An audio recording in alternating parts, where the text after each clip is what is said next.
سلام بچه، خوش اومدیم به این ویدیو. امروز اومدم بهتون چنج اکانت کرکی رو یاد بدم که بچه مثلا رفیقت هم بهتون اکانتی چیز داده چنج نکنید برای خودتون. بچه این اکانتی که الان میبینید من این کاملا کرک بوده، من چنجش دادم. بچه من توی کانال تلگرام که همین زیر الان براتون میذارم لینکشو، بیاید که بتونید اکانت های کرکی و من اکانت کرک براتون میذارم چنج کنید. این اکانتی که الان میبینید دست من کاملا کرکی، کیلومتریک داره، M13 داره، 117 لاوا داره، HS داره، زیراک داره، M16 اسپکتر هم داره. خیلی اکانت گادیه. شما اگه مثل این اکانت ها میخواین بذارین بهتون یاد بدم. بریم بچه واسید لایک زنگوله رو حتما فعال کنید، یه کامنت برای من بذار که بتونم بیشتر براتون ویدیوهای جدید و گاد بذارم. و بچه ها اگه این ویدیو به 100 لایک برسه براتون کمبو خزم کنم توی کانال، کمبو تضمین اکانت در بیاد، یعنی تضمینی اکانت ازش در میاد اگه به 100 لایک برسونید. به قرآن میذارم براتون. حالا از این بحث بگذاریم، لیت گو بریم سراغ آموزش. دوستان اینجا میاین میذارین رو بخش پروفایل، رو بخش بیسیک یه دقیقه. حالا اینجا اگه بزنید روی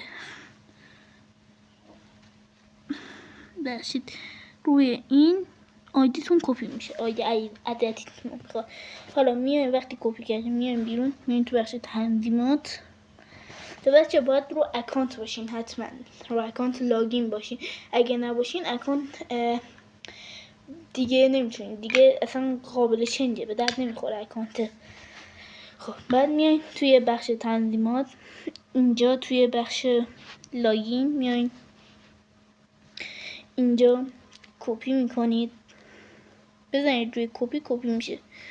اینجا هم بزنید روی این کپی میشه. حالا ما بگیم این دوتا رو کپی کردیم، میرید خیلی سریع از اک بیرون که کسی نتونه بیاد. میرید وی پی انتون رو روشن میکنید. حالا یه وایس من وی پی ان رو روشن کنم. خب دوستان وی پی ان که روشن شد، میایین توی گوگل پلی مینویسید پورتال اکتیویژن. حالا وای میسید که بیاره بالا. اولین سایت قشنگ بذاریم بهتون نشون بدم. این خودش میزنید روش. حالا وای میسید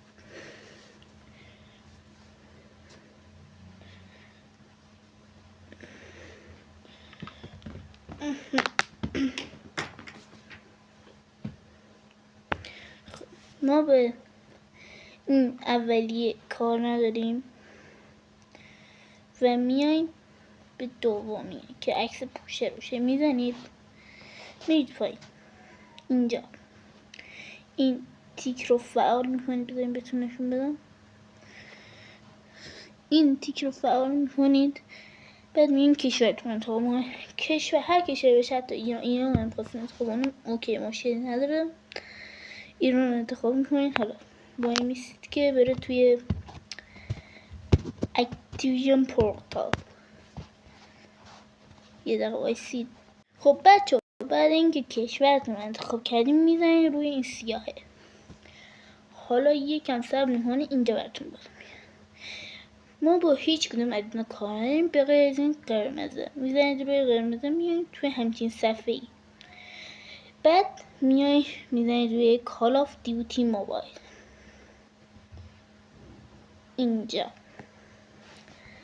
اینجا میایید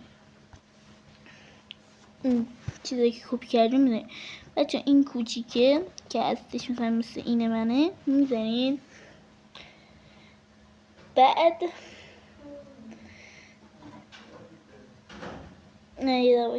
بعد اینجا UID عددیتون رو وارد میکنید. بعد اینجا اینو وارد میکنید. اینجا I'm not robot رو میزنید. حالا وای میسید اینجا I'm not robot قبولتون کنه. وقتی که کردین میایین اینجا آینات ربات، این آینات ربات میزنید، تیکو فعال میکنید، یه صفحه براتون بالا میاد میگه شما با رضایت خودتون میتونید اکانت رو دیلیت بزنید، ولی هر کاری شد به ما ربطی نداره. اکانت هر کاری شد شما بزنید کارش نمیشه. و بعد میاد روی یه صفحه‌ای که میگه هر ایمیلی خواستید بزنید. اونجا هر ایمیلی خواستید بزنید، فقط ایمیلی باشه که روی اکانت وصل نباشه، روی هیچ اکانتی وصل نباشه. و بعد میتونید خیلی راحت چنجش بزنید. و بعد برید توی اکانت. بچه‌ها حتما لایک کنید، حتما سابسکرایب کنید منو. و میخوام بچه‌ها پنل چنج بذارم براتون توی کانال. اگه به مثلا چند سابسکرایب برسیم، 200 سابسکرایب، براتون پنل چنج میذارم 100% چنج. خیلی گاده. تا ویدیو دیگه، خدا نگهدار.